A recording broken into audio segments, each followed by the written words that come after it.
less than me. That's it. My wife is my Valentine because she's given me 3 wonderful children, and she's put up with me for 18 years. I love her dearly.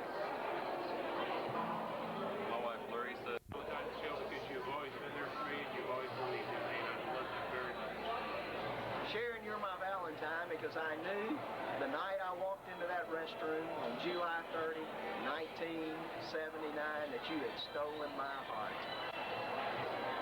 Regina, you're my Valentine because you put everybody else first. You're always the last one that you think of yourself last. And I love you so much for that. Found that Forbes had not been excluded because of his views, and a federal appeals court agreed that the network, in limiting the debate to, quote, viable candidates, had acted in good faith. But the appeals court said, since the network was state licensed and partially state funded, any televised debate was a public forum and had to include all qualified candidates, no matter how marginal. The network appealed to the U.S. Supreme Court. On the steps of the High Court today, Ralph Forbes reiterated his claim that any debate on public broadcasting had to include all ballot-qualified candidates. The only venue I had was my right, my equal right as an American citizen, to express my views with the other candidates so that the voters themselves could decide who they wanted, not some Orwellian, arrogant bureaucrats. Inside the courtroom, the justices hammered lawyers for both sides with tough questions, often leaning forward in their chairs.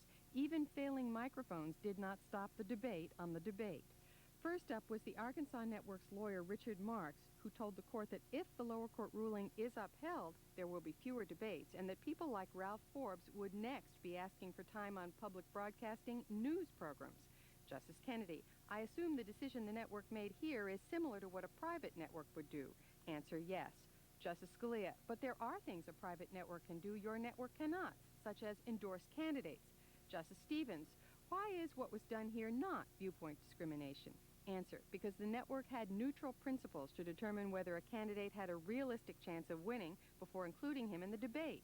Justice Souter, isn't that a way of saying that a distinctly minority candidate always loses?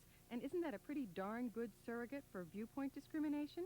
No, replied lawyer Marks, noting that third-party candidate Ross Perot had been included in the 1992 presidential debates. Justice Ginsburg, isn't it true you put all the major party candidates on in the debates, even though some of them may get a small percentage of the vote? Answer, that's because the major parties have a track record of wide political support. Justice O'Connor, here the station opened up its airwaves to selected candidates. That sounds like a public forum to me. Answer, the key word is selected because it was a forum only for newsworthy and viable candidates. Siding with the Arkansas Network in court today was the U.S. government represented by Deputy Solicitor General Lawrence Wallace. He told the court that when the government puts on a forum, whether it's a university lecture series or a museum exhibit or a government official speaking at a commencement, it is not required to give equal access to all comers. The same principles apply, he said, when public broadcasting puts on news programs about, for example, terrorism. It's not required to include time for a spokesman for terrorist groups. Justice Ginsburg, let's just talk about debates. Answer, as long as the government doesn't engage in invidious discrimination, it can choose the speakers. Taking the opposite view was Ralph Forbes' lawyer, Kelly Shackelford, who asserted that to allow the exclusion of a ballot-qualified candidate from a debate was to allow the government unfettered discretion to decide which political speakers can communicate with the people. Justice Stevens, wouldn't those same considerations apply to a news program? Chief Justice Rehnquist, the purpose here wasn't just a wide-open political debate. It was a structured program of limited time and questions from a panel of reporters. Answer, but there was no editing of the words coming out of the candidates' mouths. Justice Souter, if we were dealing with a traditional public forum in a town square, it's of no concern if 200 people show up with soapboxes, but it does make a difference in a TV debate. Is there no limit to the number of candidates? And if not, what are the criteria? Answer, as long as the candidate is on the ballot, he should be included. Justice Scalia, so you want something more than objective criteria. Suppose the debate had to include the candidates from the two parties that got the most votes in the last election. Answer, that's not good enough. The standard should be if the candidate qualified for the ballot. But Chief Justice Rehnquist noted that federal campaign laws upheld by the Supreme Court give out money to political parties based on past performance. So why not debate slots? Debates are different, Kelly Shackelford insisted. Justice Souter, what if the station just interviewed the candidates separately and didn't interview Mr. Forbes? Would that be permissible? Answer, yes. By the end of the hour-long argument, it was anyone's guess how the court would rule. Nina Totenberg, NPR News, Washington. Jane Alexander announced today that she is stepping down as chairman of the National Endowment for the Arts. Alexander's announcement that she plans to return to acting before the end of the month comes 1 week after a House-Senate Conference Committee agreed to fund the embattled endowment for another year. NPR's Dean Olsher reports. During Jane Alexander's 4-year term, the NEA's budget has been cut twice, 40% 2 years ago, to just under $100 million. Last week, another $1.5 million was trimmed.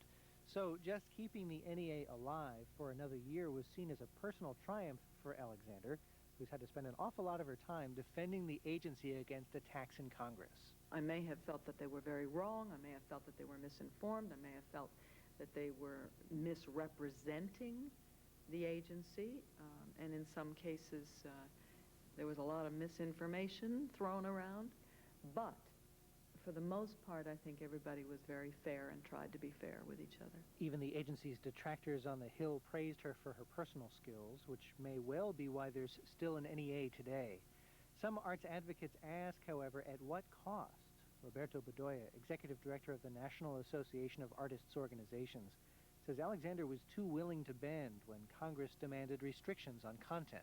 And they really want to control content. And Jane was sort of saying, okay, I accept that and I can see what I can do with it. My question with Jane is like, at some point you should have said, I don't want to accept this. I think we should have a protracted, even longer debate. If we're going to have the culture wars, let's play it all out. You know, let's really go to the mat to figure out, can this nation support, artists? And does this nation stand behind, creativity and not finger painting in schools? Bedoya believes that under Jane Alexander, the NEA made sacrificial lambs of legitimate arts groups that threatened to offend, and that she presided over a cultural metamorphosis at the agency towards self-censorship. Speaking today in her office, Alexander said she didn't know what she could have done differently. That's a hard question to respond to, because had the agency had more funds rather than less, I would have done a lot differently. For example, this millennium that we have coming up is going to be celebrated mainly through the arts, and we are behind the curve. What lessons have you learned that your successor can use to avoid some of the pitfalls that you had to face as chairman?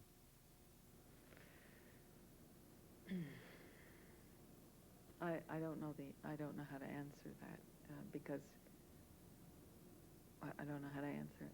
Then, as an afterthought, Alexander considered that in her travels around America, maybe she could have spent a little more time in Marietta, Georgia, which happens to be the home district of House Speaker and ardent NEA foe Newt Gingrich.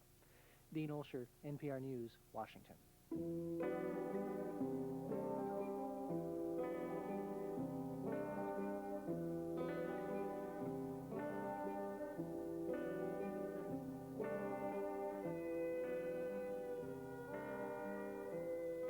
This is NPR, National Public Radio. Support for NPR comes from Vintage Books, paperback publisher of The Lyman Chronicles, Dorothy Dunnett's 6 historical novels. SAP, a better return on information, software for Internet and intranet electronic commerce, 800-283-1SAP. And Remy Martin, Cognac, France, since 1724. Information available, 800-678-REMY. This is NPR, National Public Radio. This is Alex Chadwick. Tomorrow on NPR's Morning Edition, the changing sound of classical music radio stations. Programmers are trying to attract younger listeners by playing short excerpts of larger works. Critics say the approach betrays composers and could hurt classical music as much as it helps. The story tomorrow on NPR's Morning Edition. Morning Edition from 5 to 10 a.m. here on KSMU.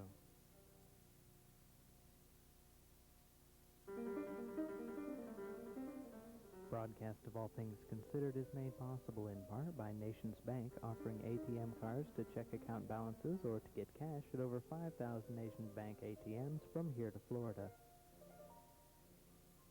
It's 6:30, 66 degrees on the SMSU campus. St. Louis Symphony Orchestra coming up at 7 right here on KSMU.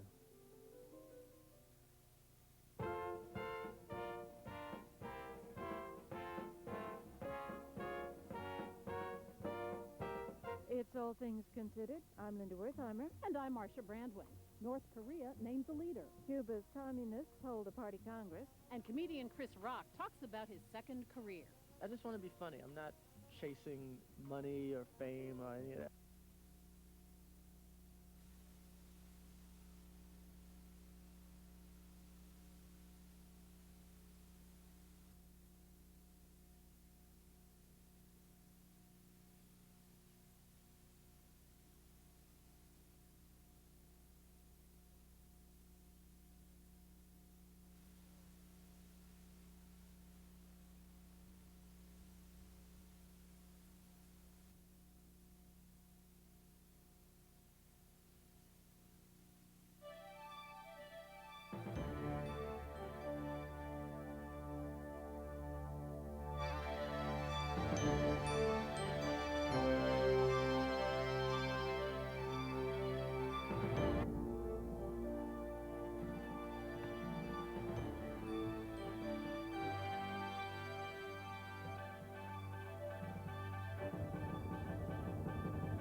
Good evening and welcome to the Wednesday night broadcast of OCTV Channel 13 News. I'm Halston Kelso and with me is Joey Roulette. We also have a special SOAR student that will be giving us a report later on this evening. The Ozarks Better Breathing Club will meet at 1:30 p.m. on Friday, October 17th in the Willard Hunter Classroom in Ozarks Medical Center. Pulmonologist A.N. Reed, M.D., will speak on what are the ABCs of people with chronic obstructive pulmonary disease. The group is co-sponsored by Ozarks Medical Center and Heart of the Ozarks Medical Center in association with the American Lung Association of Eastern Missouri. For more information, call Ozarks Medical Center Education Services Department at 417-257-6793. The Ozark Medical Center Joint Effort Arthritis Support Group will meet at 2 p.m. on Tuesday, October 14th in the OMC Parkway Classroom, located in number 3 Parkway Shopping Center. For more information on this free meeting, call OMC Education Services at 417-257-6793 or the TDD line for the hearing impaired at 417-257-5868. The Ozark Medical Center Cancer Support Group will meet at 7 p.m. on Monday, October 13th in the Cancer Treatment Center, Doctors Pavilion, 1115 Alaska Avenue, Suite 116, West Plains. Janet L. R.N., Director of OMC Cancer Treatment Center, will discuss the new Cancer Treatment Center which is being constructed, including the building and the services which will be provided. For more information on the meetings and programs of this free group, contact OMC Cancer Treatment Center at 417-257-0195 or the TDD line at 417-257-5868. The Ozark Medical Center Female Victims of Violence Support Group will meet October 13th at 1 p.m. in the Ozark Medical Center Willard Hunter Classroom. For more information, call Edith R. Sewell, Ph.D. in the OMC Neurosciences Department at 417-257-7073 or the TDD line at 417-257-5868. The Ad Hoc Actors presents Nuts, an adult drama by Tom Torpor, directed by Jeff Forbes. October 16th, 17th, and 18th, 7 p.m. at the Avenue Theater. Tickets are $5 in advance, $6 at the door. Advance tickets are available at Music Biz, West Plains Music, or any cast member. This production contains adult language and adult content. The National Shakespeare is coming to West Plains to present William Shakespeare's glorious comedy, Much Ado About Nothing, on October 27th at 7 p.m. at the West Plains Civic Center Theater. Much Ado About Nothing is one of Shakespeare's most witty and romantic plays, filled with an air of cheerful festivity. Brutus and Benedict are adversaries united only in their contempt for marriage. Once the two finally let down their guard and allowed their true feelings to blossom, they are united in wedded bliss. Before this can happen, however, the volatile couple must stop bickering long enough to realize their attraction and attend the fate of another smitten couple. Claudio and Hero, in Shakespeare's expert hands, he makes sure that the path of true love ultimately does run smooth. The National Shakespeare Company is now in its 35th year offering live theater and workshops to communities all across the country. Each year, the cast composed of 8 New York actors carefully chosen following a demanding audition process entertains and delights audience from the college towns of Massachusetts to the heart of Texas. Audience seeing Much Ado About Nothing will be charmed by the rich language and characters in the play. Much Ado About Nothing is truly something to remember. Tickets for the performance of Much Ado About Nothing may be purchased at the box office or by calling 256-8123 between 10 a.m. and 4 p.m. Don't miss Much Ado About Nothing. It's only happening once. And now we're going to go to Joey Roulette for more news. Joey? Thank you, Holston. The Howe County Clerk, Dennis Phenomen, was recently elected by his peers to serve as president of the Missouri Association of County Clerks and Election Authorities. He was elected in the organization's annual meeting this past week in Joplin, Missouri. The Howe County native, commenting on the election, said, "Being from a rural county, I feel very honored to be chosen by my fellow county clerks and election board members to serve the group. I also view this as a great opportunity for Howe County people to influence the statewide election process.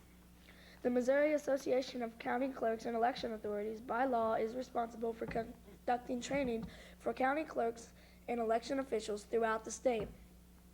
The association is also active in the legislative process and the development of rules and procedures that relate to the county clerk's offices and elections in Missouri.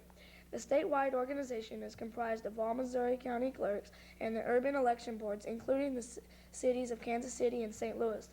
Phenomen will serve as leader of the group for the upcoming year." Pumpkin Center Volunteer Fire District Fire Chief Mark Warren resigned from the fire district Monday night during the district's regular meeting at the fire department.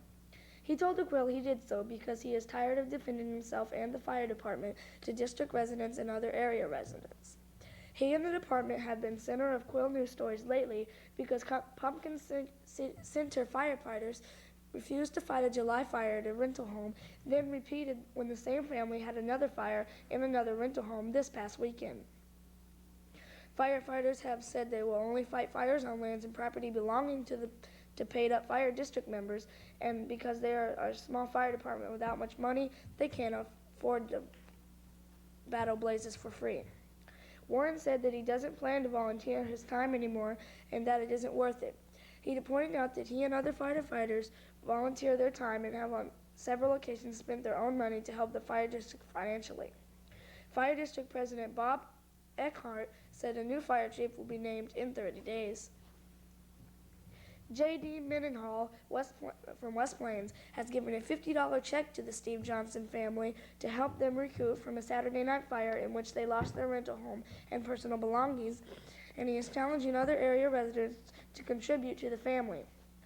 Mendenhall told the Quill that he knows what it's like to be down on your luck, recalling the evening of August 25, 1981, when lightning struck a tree on his farm on KK Highway, 6 miles west of Pottersville, killing 36 head of Holstein dairy cattle. He said his insurance agent had been to see him that day, and he had purchased some health and life insurance from the agent, then asked him if he could insure his dairy cattle at $1,400 a head. Mendenhall said the agent told him he would get to him an answer by the next day, but first he had to call the insurance company's headquarters. The lightning hit the cattle a few hours later. Mendenhall, who is no longer a dairy farmer, said he had to work very hard for the next 14 years, usually 3 a.m. to 10 p.m., 7 days a week, to recover from the loss. When he read the news of the story of the fire in Monday's Quill, he said he knew that he has tried to help the family that he had to try to help the family and that it is his philosophy that people should help one another. A quote photographer asked him to pose with the check, but he refused. The deed should speak to herself, he said. A rural Willow Springs woman and her three daughters were lost in the wood near their home for a short time Tuesday night, but were found unharmed, according to officials with the Howe County Sheriff's Department. William Collins, 3303 County Road 5430, reported at 5:57 p.m. Tuesday that he believed his wife Laura and their three daughters were lost in some woods surrounding their home off ZZ Highway south of Willow Springs. Several Sheriff's Department deputies and area firefighters began looking for the four and found them about 8 p.m. near their home. Laura told lawmen that they had been hunting acorns when they got turned around and had trouble finding their way home.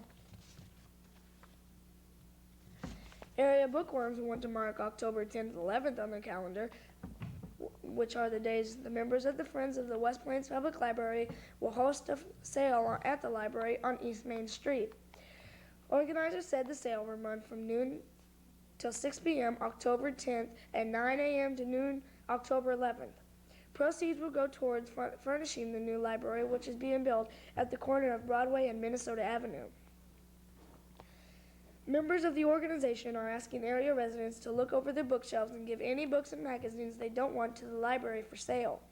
They can be brought to the library at the time of the sale, but organizers said it would be helpful if the donations came in before October 2nd, when the group will be preparing the materials for the sale.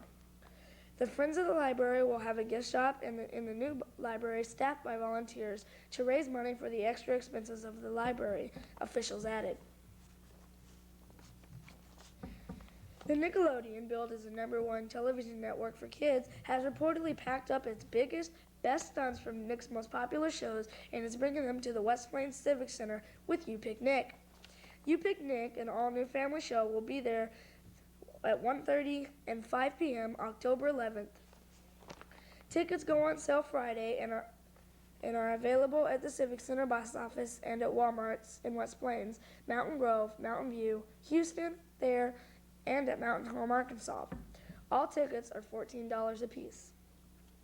You Pick Nick is described as an interactive live show where members of the audience can get the chance to participate, getting the opportunity to choose their favorite games and stunts from the shows they watch every day on Nickelodeon. Kids and adults are selected randomly from the audience to join on-stage action by putting together a Nickelodeon variety show, show organizers said.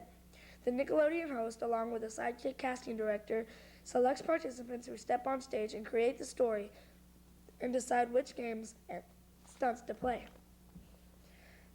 You Pick Nick includes games and stunts from Nickelodeon show favorites like Family Double Dare, Nickelodeon Guts, All That, and Legends of the Hidden Temple. The Wall of Stuff in the Pie Pod and musical pies from What Would You Do will also be special features at the event. There will be a haunted house sponsored by the Greater West Plains Area Optimist Club on October 24th, 25th, 29th, 30th, and 31st, and November 1st on the square from 7 p.m. until the last brave soul dares to enter. Admission is $5 for adults and $3 for children. Again, that will be on October 24th, 25th, 29th, the 30th, and the 31st, and also November 1st on the square till it starts at 7 p.m. until the last brave soul dares to enter. The admission is $5 for adults and $3 for children. Trick-or-treating, Safe and Dry Trick-or-treating will be sponsored by the also sponsored by the Greater West Plains Area Optimist Club. And those places to trick-or-treat will be at the NHC Nursing Home, which is located at 211 Davis Drive in West Plains, Missouri, and it will be from 6:30 p.m. till 7:30 p.m. Ozark Nursing Center, located at 1410 Kentucky West Plains, 6:30 p.m. to 7:30 p.m. Pleasant Valley Manor, 305 Hampton West Plains, 6 p.m. to 7 p.m. and Westview Nursing Home, which is located at 210 Davis Drive in West Plains, from 6 p.m. to 7 p.m. And the candy is donated by Big Lots, Price Chopper, Ramey's Discount Food, Richard Brothers, Super D Drugstore, and Walmarts. Again, those trick-or-treating places will be at the NHC Nursing Home, the Ozarks Nursing Center, Pleasant Valley Manor, and Westview Nursing Home. There will be a benefit auction for the American Legion and Ladies Auxiliary on October 11th at 7 p.m. It will be held at the American Legion Hall, which is located at Business Highway 63 and Butler Street. If you have any items you would like to donate for the auction, you may call 257-7450 or 256-6880, or you can contact the Legion Hall at 256-3767. If there is no answer, please leave a message. Those numbers again, 257-7450, 256-6880, or you can contact the American Legion Hall at 256-3767. And now to our special store student, Cameron Simpkins, for the weather and a special report from West Plains Elementary School. Cameron?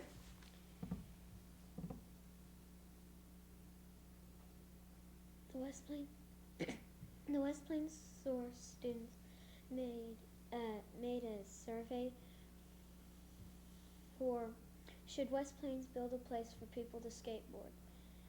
There is 92% yes, the students voted. There's 92% yes and 8% no. I'd like to ask you a question. Should West Plains build a place for people to skateboard? The problem is that skateboarders are skateboarding in public areas and it bothers people who are working. Here are some of the pros for building it. Skateboarders would be less likely to damage buildings. More people that could help would probably be there if an injury occurred. Skateboarders wouldn't bother anyone and nobody would bother skateboarders. People on sidewalks wouldn't be knocked over and or injured by them. It would get skateboarders off the street. The cities could make rules or laws protecting the skateboarders and citizens. Here are some of the cons. Skateboarders may not want to skateboard in the skateboard place. People may not want to spend their tax money on building the skateboard park. And people might argue over where to build it. I think that if there isn't enough skateboarders to build a skateboard place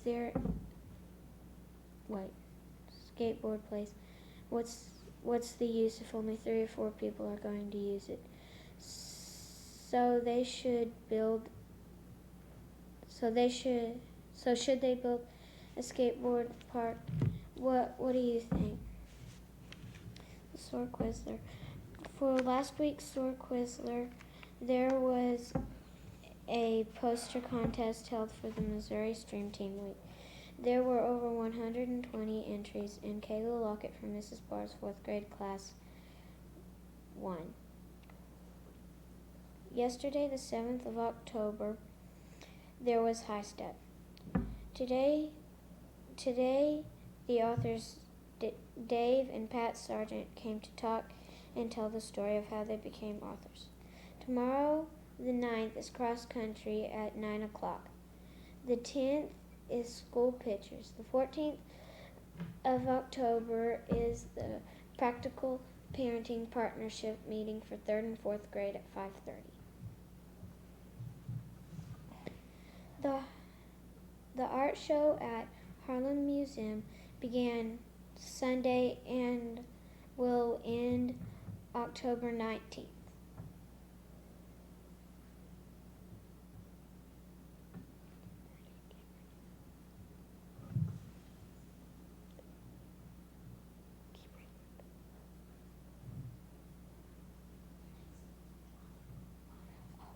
Dave and Pat Sargent, two authors, came to West Plains Elementary School to tell some stories, showed some books to us, and showed us his pet skunk.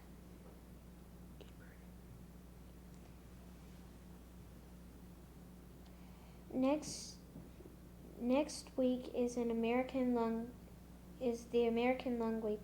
The students from the 4th grade SOAR class gave out smoke free posters to local businesses. The students are also collecting names for a petition to make the public areas in West Plains smoke-free.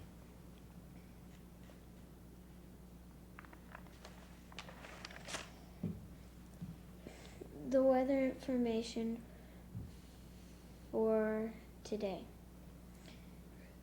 The high today was 77 to 80 degrees. The low today was 65 degrees.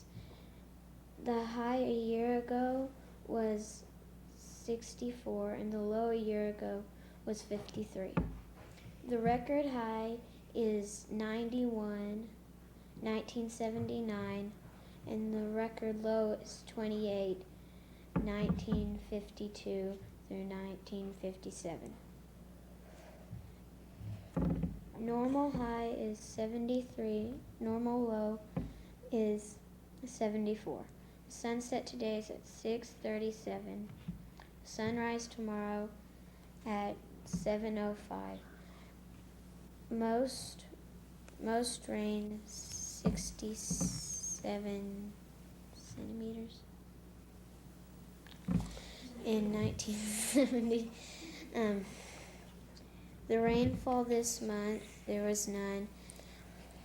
The rainfall this year is 33.20.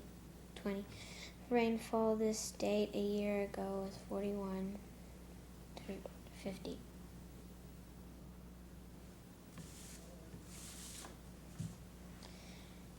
Tonight, periods of showers and a few thunderstorms.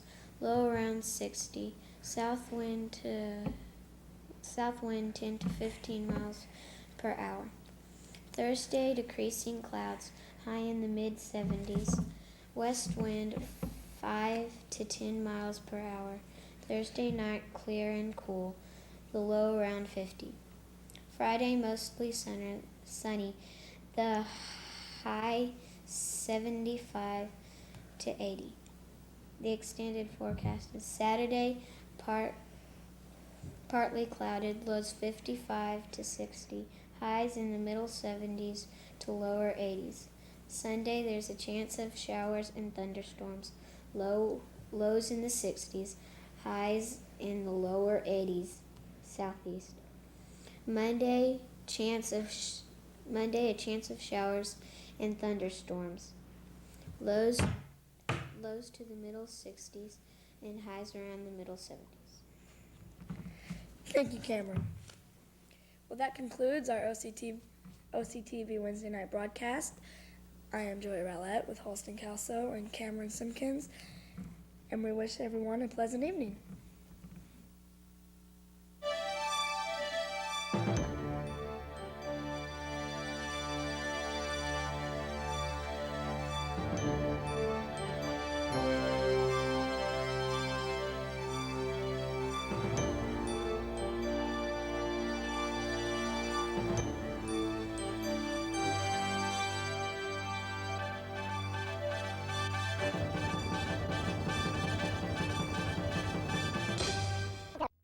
Another sensational Friday evening on the high school football. For internal political reasons, the delegate from the Federal Republic of Yugoslavia used this as an excuse to walk out, which was a real overreaction and I think pretty stupid overall. I understand that the nations gathered in Bonn have authorized the international mediator, Carlos Westendorp, to, you've given him more authority, but what does that mean? We've seen all three parties in one way or another obstruct Dayton. And frankly, we and the U.S. government, but other countries too, have just been fed up with their ability to block implementation of the agreement. So we decided that we would give Westendorp the authority to establish an interim solution to issues when the parties have not been able to reach agreement by established deadlines. We felt there was no other way to get beyond the obstructionism from the Bosnian Serbs especially. There have been little issues like flags, license plates, things like that have gotten in the way. But what about big ones? What about war criminals? What about refugees? First, we were able to reach agreement on an important issue, namely the issue of citizenship. One of our fundamental goals here is to develop a single country of Bosnia-Herzegovina, which really had never existed in modern times. What the Serbs are trying to do has been to really weaken the concept of a single state of Bosnia-Herzegovina in every way possible. License plates may sound funny and small, but in fact a fundamental point to Dayton, the Dayton Agreement, is freedom of movement.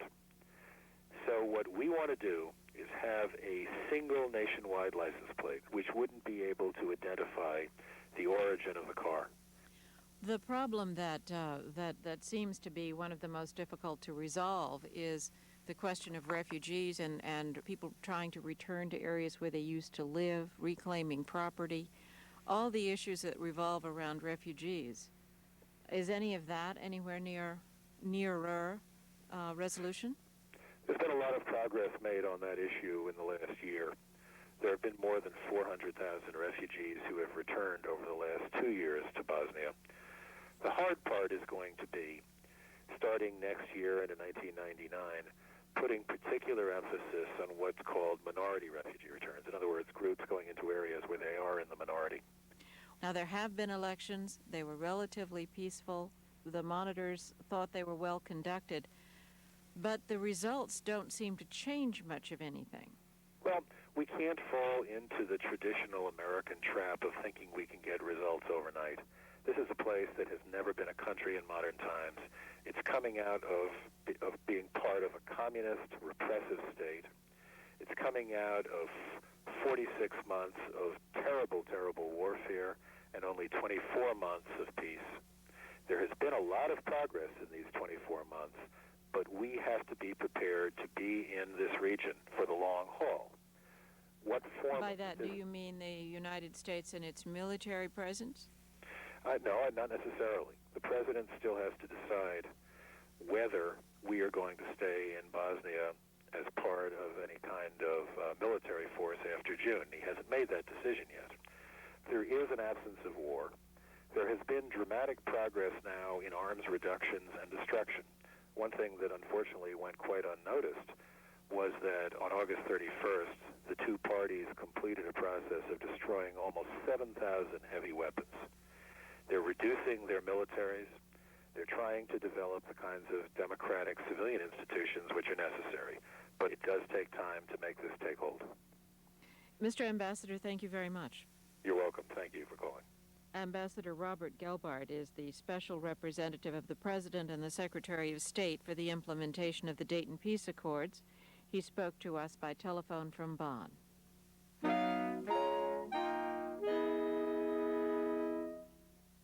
Joel White has died. He was a longtime friend of this program and the executor of his father's literary estate. So anytime we wanted to use a sizable portion of E.B. White's writing, we'd have to ask his son's permission, and he always gave it. Joel White was himself a naval architect. Trained at MIT, he loved boats and he loved sailing. A man colleagues today say had a heartbreakingly graceful style. He built wooden boats, simple, elegant, and sophisticated craft that ply the waters of the Maine coast, waters he loved. His father loved the sea, too. Here's Joel White reading his father's words. The sound of the sea is the most time-effacing sound there is. The centuries re-roll in a cloud, and the earth becomes green again when you listen, with eyes shut to the sea. A young green time when the water and the land were just getting acquainted and had known each other for only a few billion years, and the mollusks were just beginning to dip and creep in the shallows. And now man, the invertebrate, under his ribbed umbrella, anoints himself with oil and pulls on his Polaroid glasses to stop the glare, and stretches out his long brown body at ease upon a towel on the warm sand and listens. The sea answers all questions, and always in the same way. For when you read in the papers the interminable discussions and the bickering and the prognostications and the turmoil, the disagreements and the fateful decisions and agreements and the plans and the programs and the threats and the counter-threats, then you close your eyes and the sea dispatches one more big roller in the unbroken line since the beginning of the world. And it combs and breaks and returns foaming and saying, "So soon?"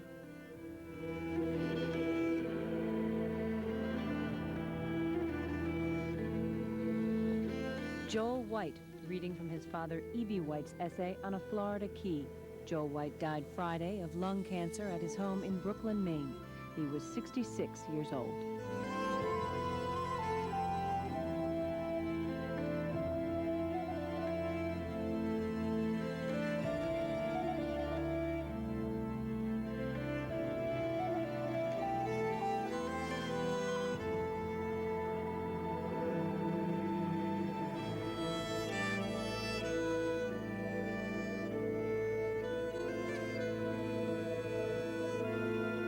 All Things Considered is a production of National Public Radio, which is solely responsible for its content.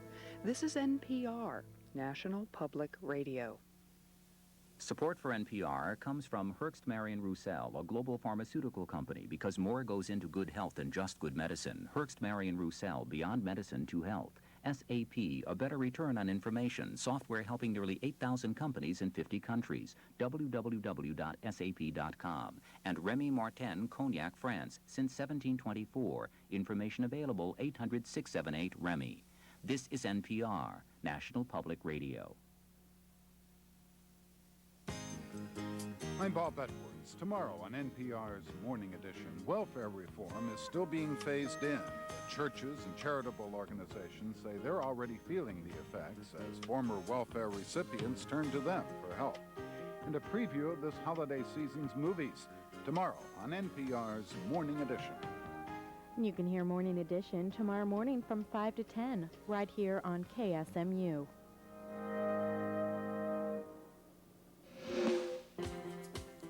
Broadcast of All Things Considered is made possible in part by Acura of Springfield, featuring the all-new Acura line, the TL, CL, Luxury RL, and the Integra. Acura of Springfield is located at 3130 South Campbell. Snow likely tonight, a low in the middle 20s.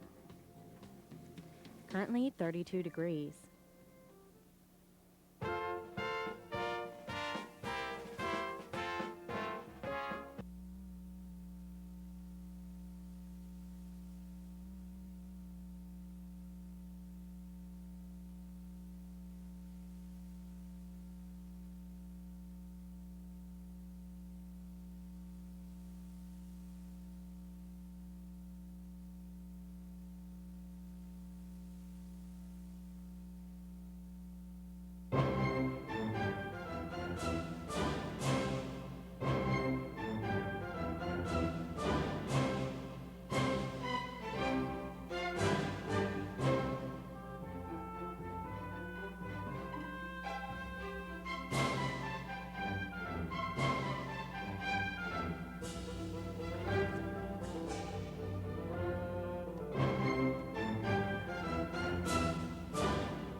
Good evening, and welcome to OCTV's Wednesday night broadcast. I'm Joy Rowlett with Cameron Simpkins, and we will be doing the news for you tonight. The Missouri Department of Transportation, also known as MoDOT, is reducing the speed limit on US 63 bypass from West Plains 160 at the West Plains Walmart exit to approximately 1/10 of a mile south of ZZ Highway near Dairy Queen, from 60 miles an hour to 50 miles per hour, according to a news release issued by MoDOT. MoDOT recently installed a new signal at the junction of the bypass and South Highway 17, but with the number of accidents and the amount of traffic in the area, MoDOT officials said they believe a reduction of speed is necessary for the safety of the traveling public. The new speed limit signs will be in place by Friday, weather permitting, officials added. In a quote, "We feel that it is of a safety issue than anything. For example, when Marathon Electric employees get off work, there is a large volume of traffic that floods the bypass at Lanton Road in West Plains.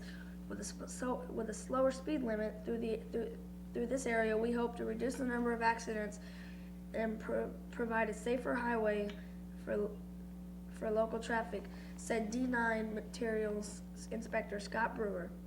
Motorists should drive with caution in that area while crews are changing the signs and be prepared to slow down along that section off the road in the future. The Missouri Department of Transportation is striving to be the ever vigilant in making the roads safe in south central Missouri and as safe as possible for motorists, said District 9 Engineer Tom Stein. We encourage anyone with input or questions concerning the change in the speed limit, any transportation-related topic, or MoDOT in general, to call our toll-free customer service hotline at 1-888-ASK-MoDOT. Input from the citizens is necessary for MoDOT to fulfill its mission of providing a quality transportation system that best responds to Missouri's needs. That hotline again is toll-free at 1-888-ASK-MoDOT. Members of the West Plains Police Department will be selling root beer and Coke floats beginning at 10 a.m. Saturday at West Plains Walmart Supercenter. All proceeds will go towards a Shop with a Cop program in which policemen will take needy children to Walmart to shop for Christmas presents. Shop with a Cop will take place on December 20th. Officials with the Better Business Bureau in West Plains say they are receiving a lot of calls inquiring about the advanced fee loans. The unreliable advanced fee loan companies offer to find the consumers a leading company, regardless of the customer's credit history or collateral, those officials said, explaining that loan brokers ask for an advance fee ranging anywhere from $25 to $3,000 or more to prepare for a loan application and present it to the prospective lenders. This practice is legal in all states, they stress.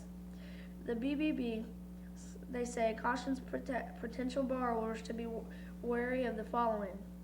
Loan ads displaying 800 and 900 numbers. You can be charged substantial amounts for these calls. Brokers claiming availability of foreign money. Any ad broker who promises the easy availability of thousands of dollars at low rates. If you're asked for an advance fee to get your loan, even if you're promised a refund upon the receipt of your loan. Before doing business with any loan company, contact the BBB at 417-862-4222 to find out the company's complaint record. That number again is 417-862-4222.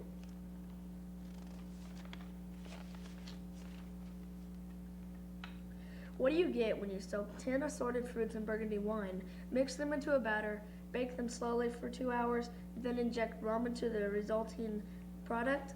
It's a recipe for success, says the Trappist monks at the Assumption Abbey in rural Douglas County. As their dark Moors fruitcakes made in the fashion have made in the last few years gained them financial stability and national recognition, including a feature spot in a few years back on the McNeil Lyra NewsHour. 10 years ago, the brothers at the Abbey cooked up the fruitcake business in a new way to make a living, to replace their former industry of manufacturing concrete blocks. In their first year, in 1987, the monks baked about 6,000 fruitcakes, says Abbey spokesman Father Theodore. Production and sales have grown ever since, and they've hit the top capacity of the Abbey's kitchen, producing 23,000 fruitcakes this year. To accommodate the demand, a new standalone bakery building is under construction. At nearly 5,000 square feet, the structure will hold all the baking needs, plus storage for ingredients and finished cakes, and the packaging and shipping department will also be held in this building. The monks have worked 5 days per week from February 1st to Thanksgiving to produce all those cakes. The huge reed oven donated by Shukunuks in Belleville, Illinois, slowly bakes 125 cakes per day. Shipping out the carefully stored cakes is their focus from Thanksgiving to Christmas, Father Theodore says. A sample square of fruitcake offered to Crow reporter Denise Vaughn during a tour of the Abbey was dense with fruit and moist and easily crumbled, but not heavy. Inside were golden dark raisins, English walnuts and pecans, currants, red and green cherries, plus pineapple, orange, lemon, and citron. It was mildly sweet, and the fruit and rum flavors predominated, but neither was overpowering. Denise described the fruitcake. Father Theodore says the 2-pound cakes are sold primarily by direct mail through advertising in Catholic publications, newspapers, and the visitor list. Their biggest individual buyers is Williams Sonoma, a California-based catalog mail order operation. The remainder are sold in specialty shops such as cheese, coffee, gourmet stores in St. Louis, Tulsa, Kansas City, and also Memphis.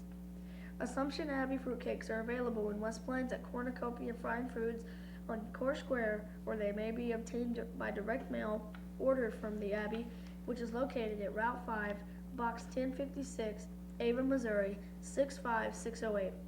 Those places again to receive the Assumption Abbey fruitcakes are Cornucopia Fine Foods on Court Square, or by direct mail order from the Abbey at Route 5, Box 1056, Ava, Missouri, 65608.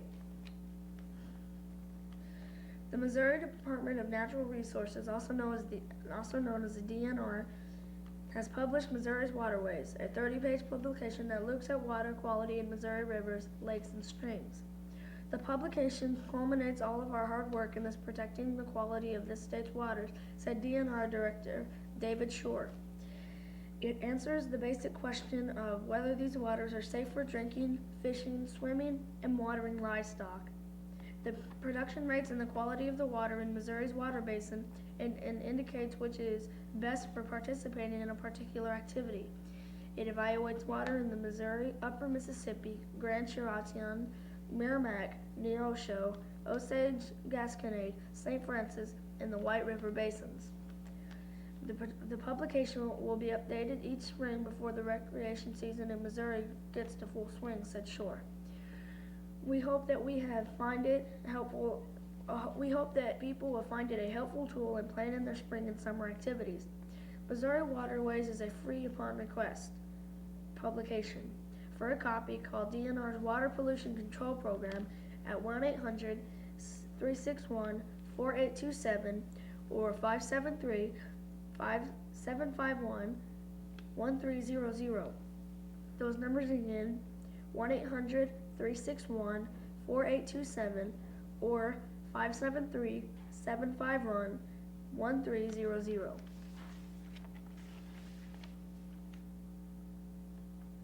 At 5 p.m. Saturday, the West Plains Council on the Arts will sponsor its 5th Community Messiah Sing at the First Presbyterian Church, which is located at 8 and Linda Avenues in West Plains. Conducting selections from Handel's Christmas Ontario will be Larry Dame, accompanied by Linda Wade on pipe organ and Terry Pershaw on piano.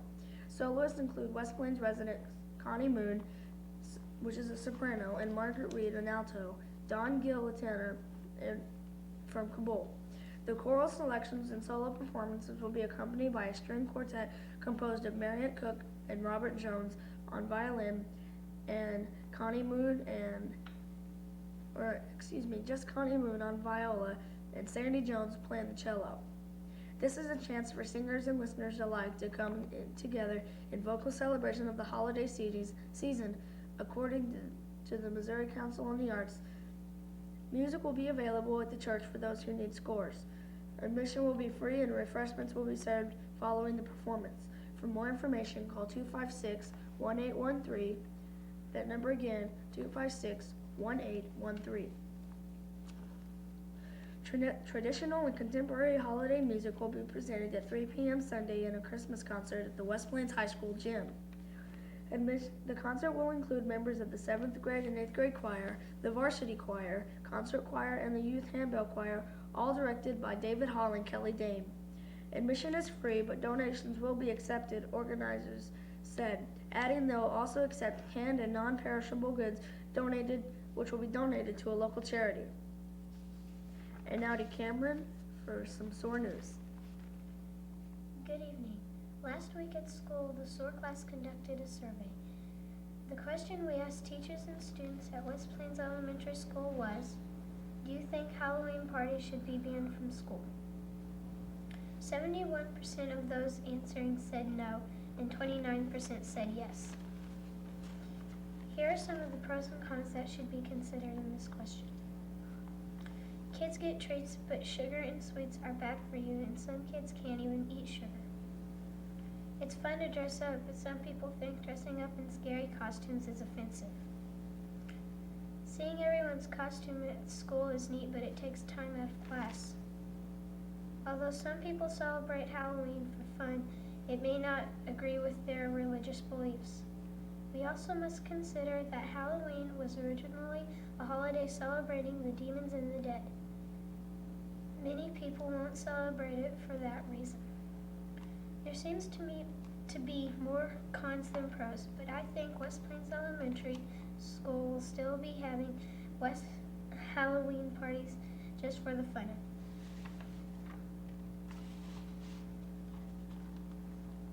Each week, the SOAR class gives students the opportunity to answer a riddle and win a certificate for a McDonald's breakfast.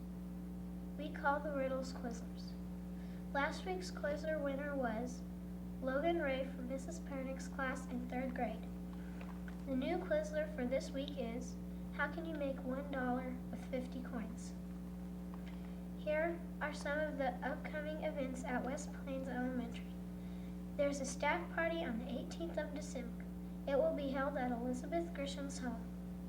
The PTA Christmas shop will be open December 11th and 12th for the students to do some Christmas shopping. Thank you, Cameron.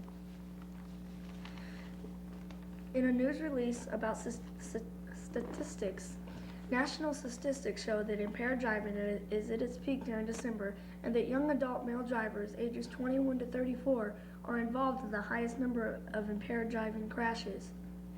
This is why Don Looper, EMTP, Director of Pre-Hospital Services for Ozarks Medical Center, is encouraging drivers to participate in the Lights for Life campaign, a kickoff for National Holiday Lifesaver Weekend.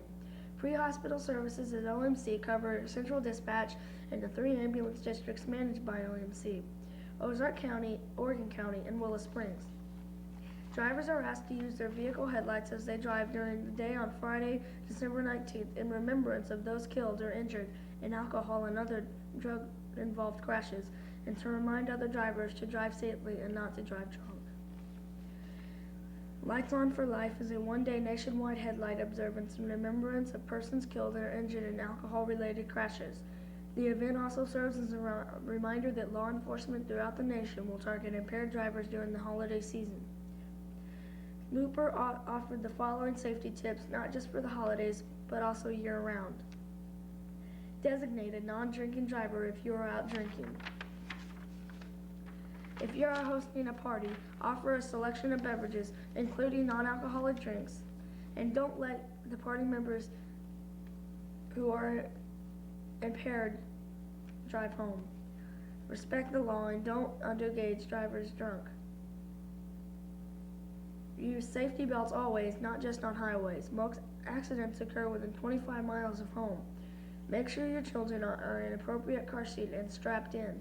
But most importantly, do not drink and drive. Now to Cameron for the weather.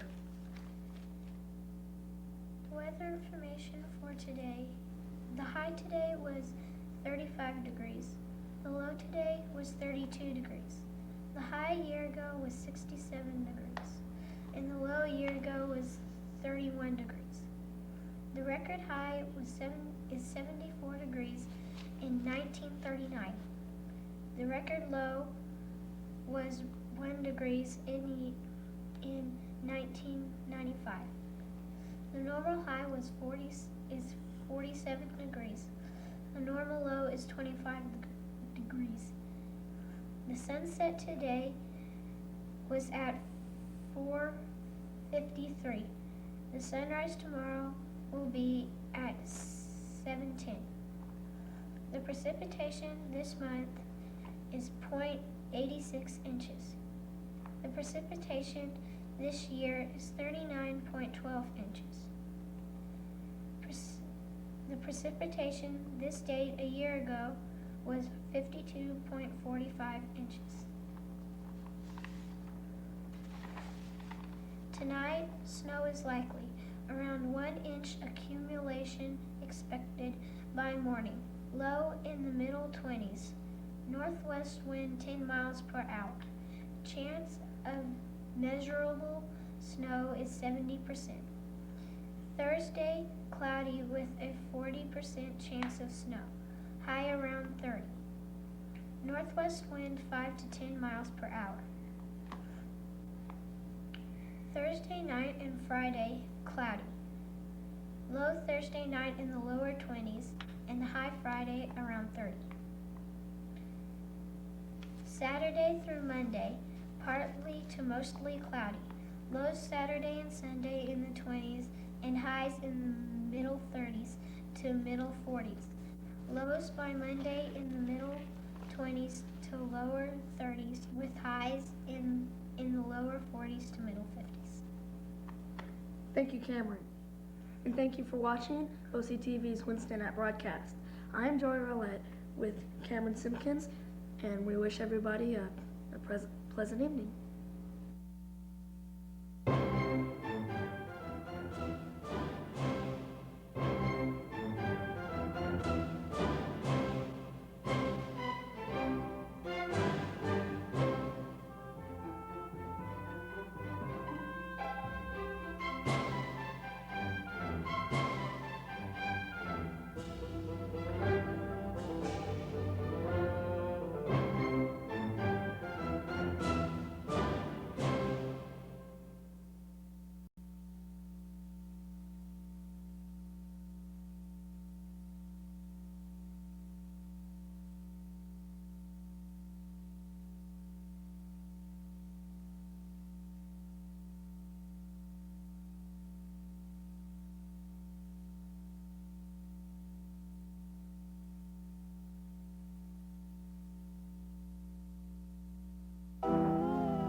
Hello, I'm Julia Gatewood, and I'm with the Council on the Arts in West Plains, Missouri. And we're talking today, it's all about art. And we're talking today about the Messiah Sing that's going to be held at Christmas time this year in our West Plains. And I'd like to introduce Larry Dame and Terry Parasol and Linda Wade and ask them if they can tell us just a little bit about what their part is in the Messiah Sing. Let's start with you, Terry. And what do you do toward helping with the Messiah Sing to be a success? I accompany on the piano. On the piano? Mm-hmm. Okay. And how about you, Linda? I do pipe organ.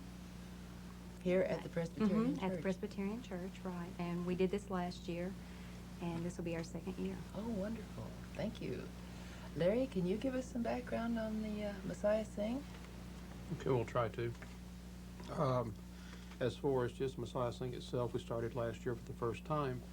And remember Kathy Morrissey, I told her I was ready to put her head and shoot at it. No. But I didn't think it would be a success, and lo and behold, shoot me down, it was a tremendous success. We had about 150 people attend and came in and sing. They didn't watch, they participated. It was an extremely well-attended, well-performed event. As far as Messiah being sung or performed in West Plains, that would go back some years when the West Plains High School had a symphony, or an orchestra rather, and they used to perform Messiah each year. The orchestra was disbanded sometime in the late 60s, and I guess that ceased to be. Then about 1986 or 1987, at that time Minister of Music at the First Baptist Church, John Baker, decided he would start a community choir. And the community choir's first performance was Messiah, and then the next year we performed Messiah again, and then got away from it for a while, and then came back and would do bits and pieces of that. And then I guess the idea was born in Kathy's mind or someone's mind, and they decided, well, let's try to have a Messiah Sing. And so we started that last year, and this year we hope it's just successful or more so and become a better event as years go on down the road. Oh, that's wonderful. That's just great. And it's going to be held at the First Presbyterian Church, which is located on 8th Avenue in West Plains. I believe that'll be on Saturday, so that'll give all of us a chance to come and sing. Also, bring your own scores if you have some. There are some available here. Do you have any more background on Messiah Sing that you can offer us? Not as far as the sing itself is concerned. What about Messiah? Okay, well, that history goes back into the 1700s. Originated in Nashville with George Frederick Handel. Handel was born in Halle, Germany in 1685. His father at the time of his birth was 65 years old, was a doctor, surgeon. And as Handel was growing up, he developed an interest in music, and his father really didn't think that a young man of the middle class should be in music. He wanted to be a lawyer, and I think that even happens today. But anyhow, Handel's aunt, probably about his age of 5 or 6, smuggled a clavichord into his attic. And that was one of the first actual string instruments that was struck with a hammer by a key. That was what we would call today touch sensitive. It would play soft or it would play loud. He improved quite dramatically. By the age of 9, a lot of people were pressuring his father to let Handel study privately, and so he did. And at the age of 11, he was playing harpsichord, he was playing violin. He had his first composition a little later than that, and he went on to study music, and as we all know, became a great musician. At the age of 21, or at the age of 20, he had his first opera performed. At the age of 21, he decided he would go to Italy and begin to write Italian opera. He stayed there until 1710, when he was 25, and he came back to Germany, and he became the music director for Elector George Ludwig of Hanover. He did this for a month, and then he asked if he could go back to England for a while. He wanted to write, so he went back to England for a month. Still writing Italian opera, came back to Hanover again, and then asked for another leave. This time he went back, and this leave was for 50 years. He didn't go back to Hanover. He stayed in England and continued writing Italian opera. Now, this was all done in the theater for the middle-class people and even the aristocracy, and they would enjoy this. It was their entertainment. They began to get tired of hearing Italian all the time, and they couldn't understand it, or most of it. They wanted something in English. So Handel began to put together some sacred text with music. These were sung in English, and they called them a sacred oratorio. He began at that time to try this, and the Bishop of London really didn't want him to do anything, or sacred opera, I should say, is what it was called, and didn't want him doing anything that would display biblical characters on stage in the theater. Thought that was sacrilege. So he said, all right, we will not have characters as such in the oratorio, and we will also decorate the hall to be more of a reverent setting, I guess you would say. And so naturally the first sacred opera or oratorio, as we know it, was performed. Queen Anne at the time of England died during this time, and the elector, George, that Handel was the music director for, was heir to the throne and came in as King George I. He had an admiration for Handel, and rather than follow protocol and admonish Handel for leaving him, he more or less rewarded him, and he became more involved in music in England. As time went on and he developed the oratorio, some of his best known happened in around 1739, which was Saul, and then also Israel and Egypt, which was earlier entitled Exodus. His librettist, Charles Jennings, Handel asked Jennings if he would to come up with a libretto, and this is preceding Messiah, and he did. He took several scriptures, and Handel sat down in a period of 24 days, wrote Messiah in its entirety. Part one, as we know it, you guys on my notes here somewhere, took 6 days to write, and that's the part we normally hear at Christmas. It was the part that proclaims the Messiah's coming and Christ's birth. Part two, which we usually hear performed around Easter, was composed in a period of 9 days. And part three was composed in a period of 6 days, and then after that he spent 2 days doing the actual orchestration. He didn't perform Messiah at first in England. He went to Ireland and performed in Dublin, Ireland.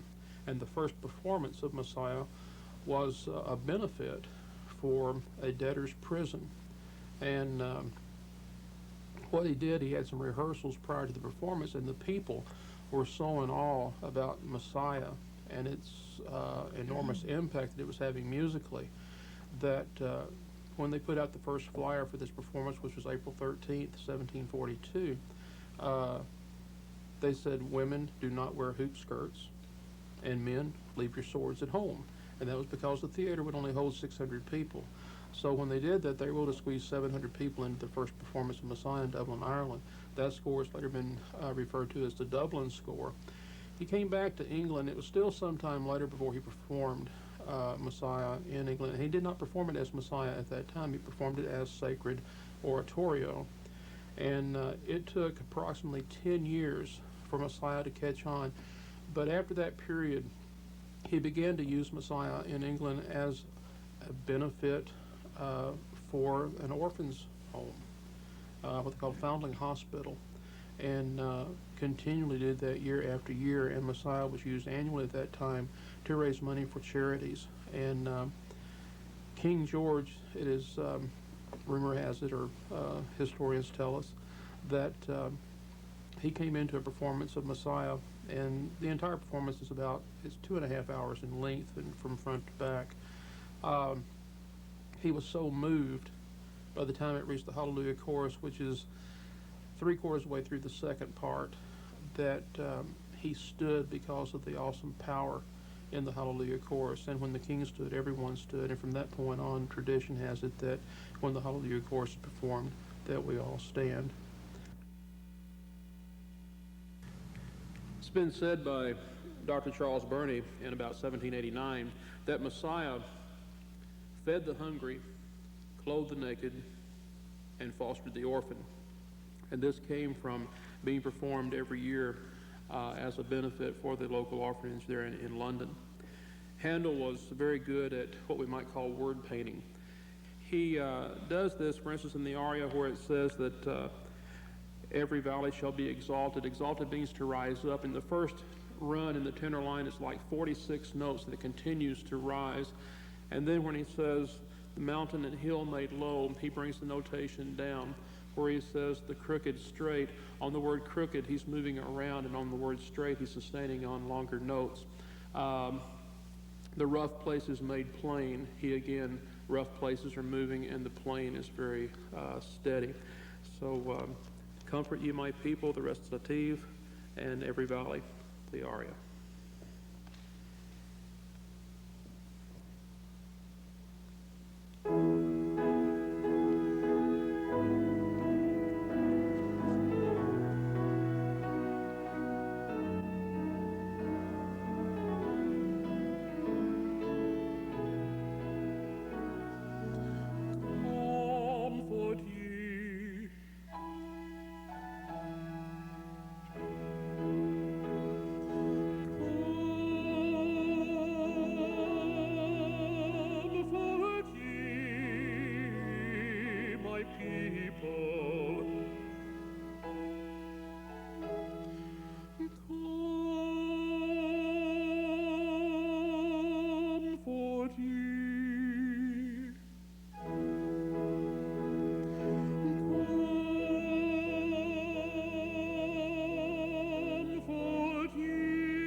The voice of him that crieth in the wilderness, prepare ye the way of the Lord, make straight in the desert a highway for our God.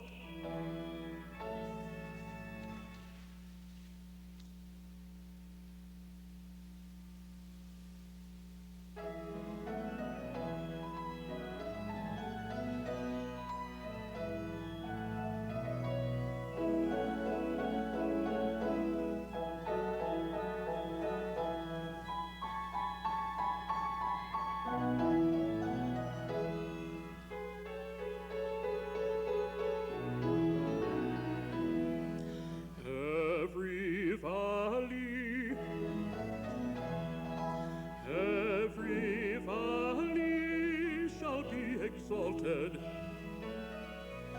shall be exalted.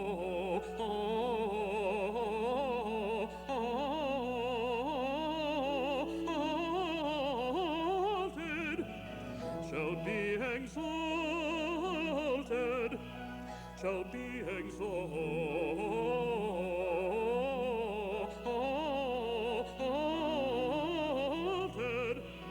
and every mountain and hill made low. The crooked straight, and the rough places plain.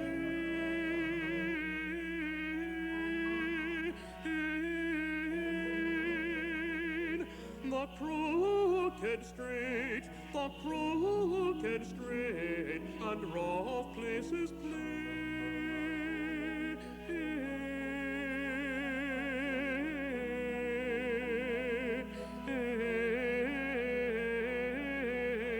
And the rough places plain.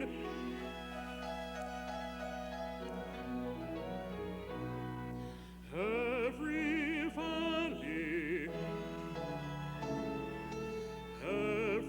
valley shall be exalted.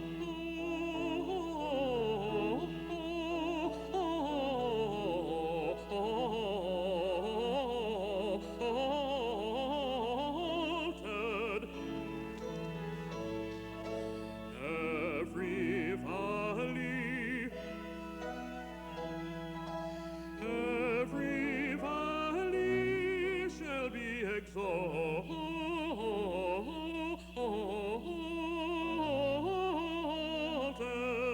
and every mountain and hill made low.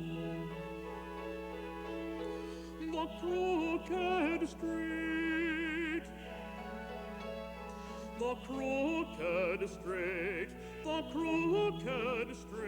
and the rough places plain, and the rough places plain, and the rough places plain.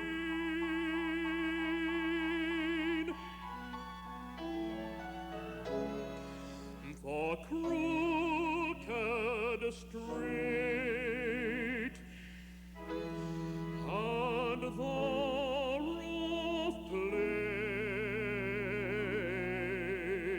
plain.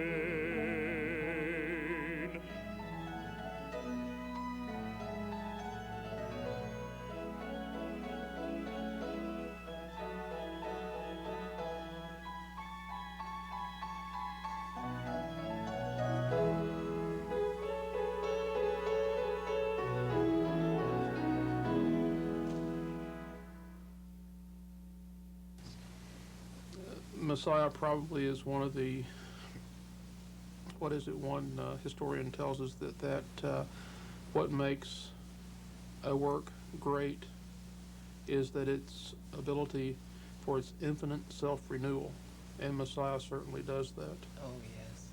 So you have quite a bit of history behind that. And I think it's performed in the United States in 1818 for the first time. Now, they said in its entirety by the Haydn and Handel Society of Boston, but some people say that wasn't right, that it didn't really, wasn't performed in its entirety until 1835. So either way, it came to the United States about 60 years later or 70 years later, and I think since then we hear it every year. When Handel first started Messiah, he would have a chorus of 20 singers and string players, harpsichord player, and would have trumpets and timpani on certain selections. His entire chorus, including orchestra, might have totaled 50, 55 people. Today we hear it anything from 30 people in a church to thousands of people with full orchestras singing Messiah today. That's wonderful. And what part will you be singing? I'll be directing the Messiah Sing itself. We have some singers lined up. We're still working, trying to secure soloists for the sing, but we do have some of our local talent that will be singing the recitatives and arias. Oh, wonderful. That's grand.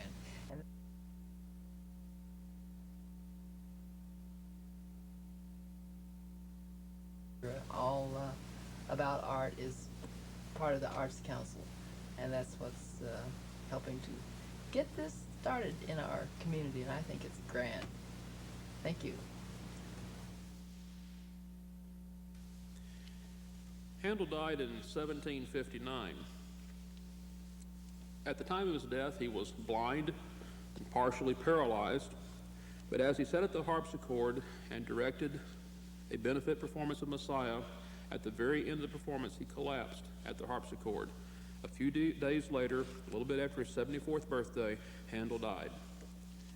The preface of the original workbook leading to Messiah takes scripture from Timothy and Colossians and reads as follows: "And without controversy, great is the mystery of godliness. God was manifested in the flesh, justified by the Spirit, seen of angels, preached among the Gentiles, believed on in the world, received up in glory, in whom are hid all the treasures of wisdom and knowledge." His greatest chorus that we know of today, the Hallelujah Chorus.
The spring of 1741 found Handel overworked and deeply depressed. His latest opera, De Dama, had only managed 3 performances that January. Unsure of the future in London, he was contemplating returning to his native Germany. The change in his fortunes was not only the arrival of Charles Jennings' words for a new oratorio, but also an invitation to go to Dublin. The Duke of Devonshire, Lord Lieutenant of Ireland, suggested to Handel that he direct a number of concerts on behalf of 3 Irish charities in the forthcoming season. Dublin was a flourishing cultural and musical city. For Handel, it was a new springboard for his compositions, and conveniently would take him away from London. With renewed vigor, Handel started work on Messiah.